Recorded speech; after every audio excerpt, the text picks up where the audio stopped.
Phil 210 Week 6 Lecture. Hello everyone, I am still quite ill with the flu. I am using all the collaborative intelligences and applications available to us to communicate this week's information.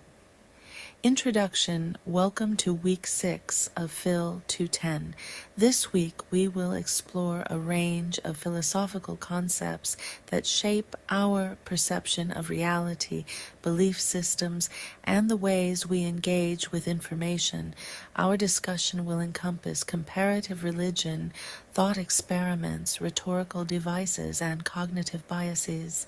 As we move through these topics, I encourage you to reflect on how these elements influence both your personal worldview and the broader societal discourse.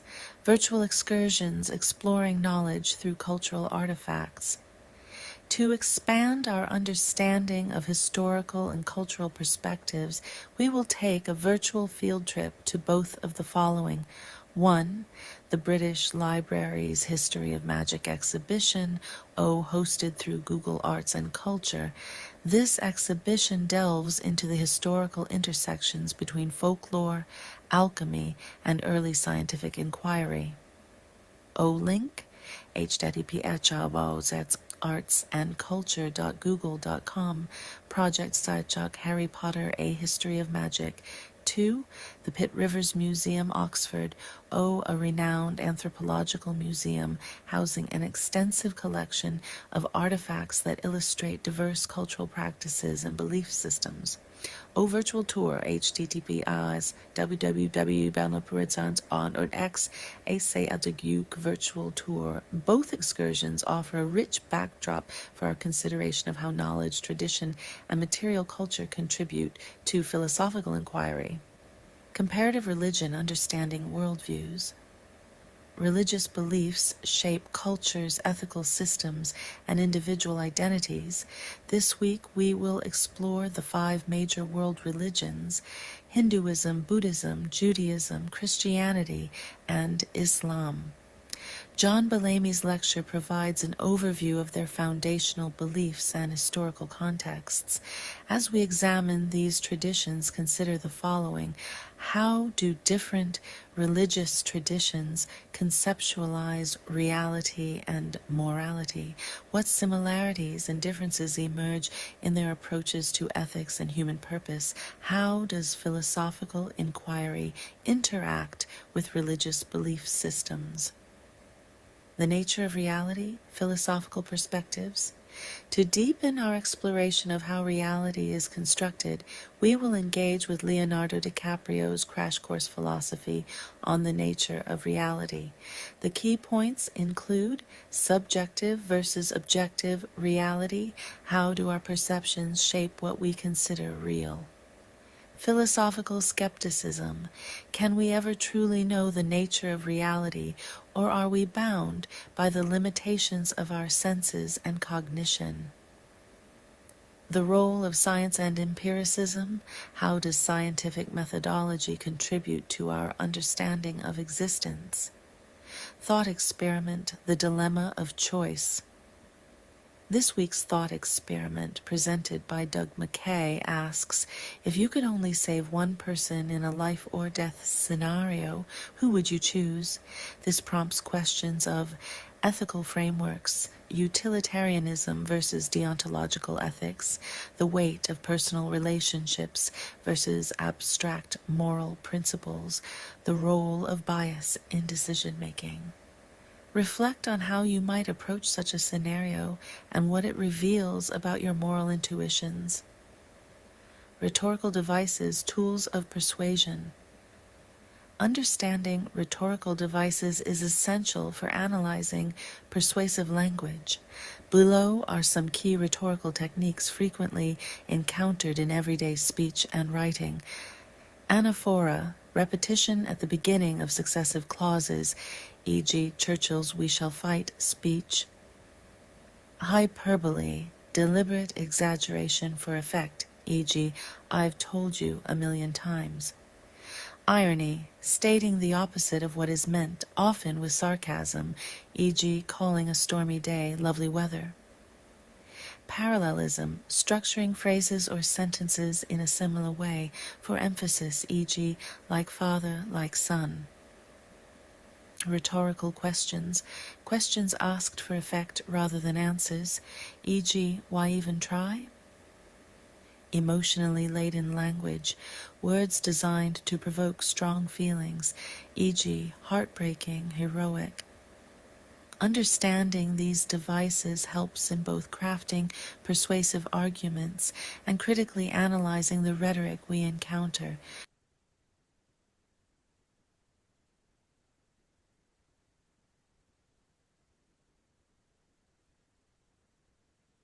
Cognitive biases, the pitfalls of perception.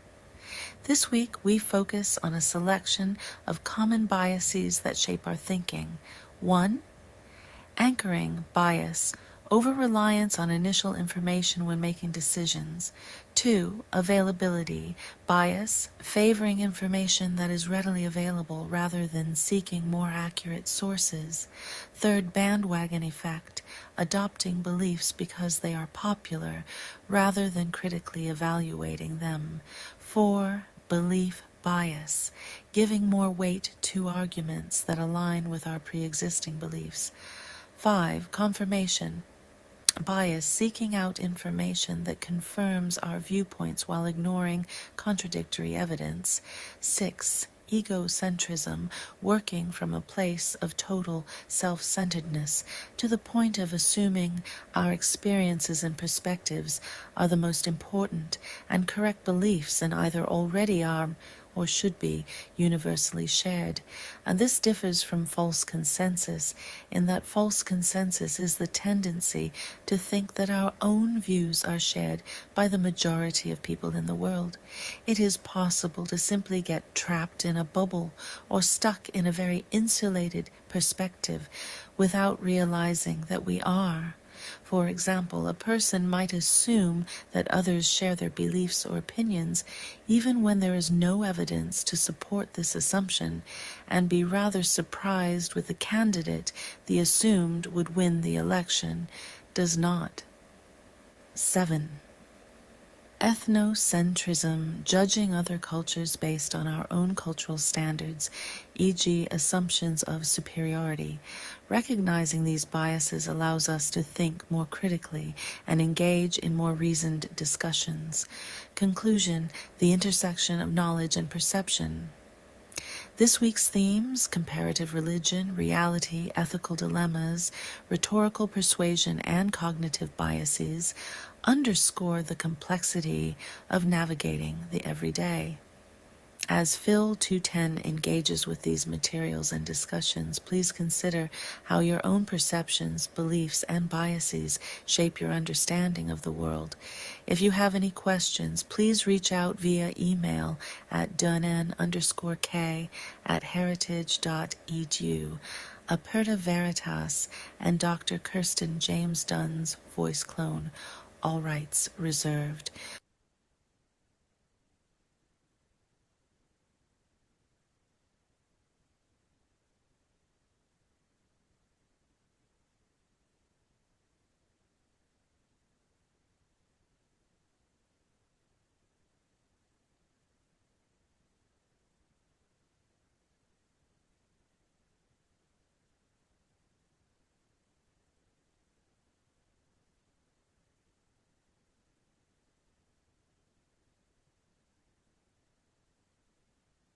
Please choose 3 biases from the Cognitive Bias List handout that you think particularly dangerous, and please justify your choices.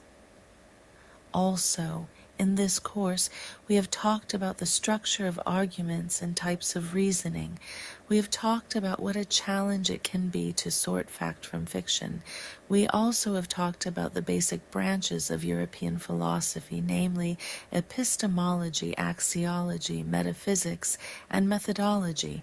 Axiology deals with values and mores. Epistemology deals with knowledge systems and how we know what we think we know. Metaphysics questions the nature, character, and substance of reality and of being. Methodology supports our ability to define and explore each of these branches of philosophy. Methodology is how we go about the practice of problem solving. Can you think of questions, problems that would be primarily addressed by each of these separate branches of philosophy? For example, is road rage socially acceptable and a constructive way to behave when driving? And this question primarily falls into the realm of axiology, moral values in mundane practice. Democrats are all vampires. This statement is one based in epistemology and epistemic responsibility. It would be highly irresponsible and inaccurate to suggest, except perhaps as a joke, that Democrats are vampires. Does God exist, and if so, is God loving? A metaphysics. This is a question that deals with reality, and actually this potentially overlaps with epistemology and axiology. However, we find this sort question is challenging to argue methodologically. Therefore, it tends to be discussed in terms of culture, ontology, and faith, rather than purely through reason. When such questions are approached rationally, we tend to call it apologetics, and it is a fascinating region of philosophy. So please provide an example of a question or statement, and what region or branch of philosophy that question or statement is essentially based in.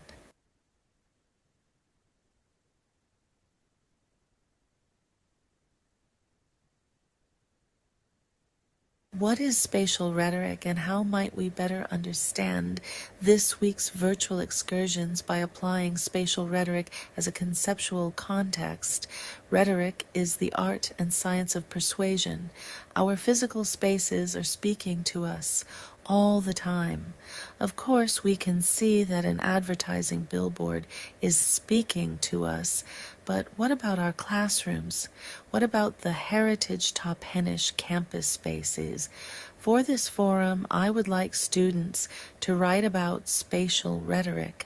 Most especially, try comparing the virtual tours and exhibits listed on the main page.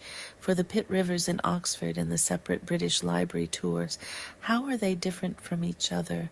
What do you like or dislike about each? How do you imagine it to be different, visiting online versus offline? Please share your thoughts about the spatial rhetoric of these places in terms of experience mediation and how they speak to us.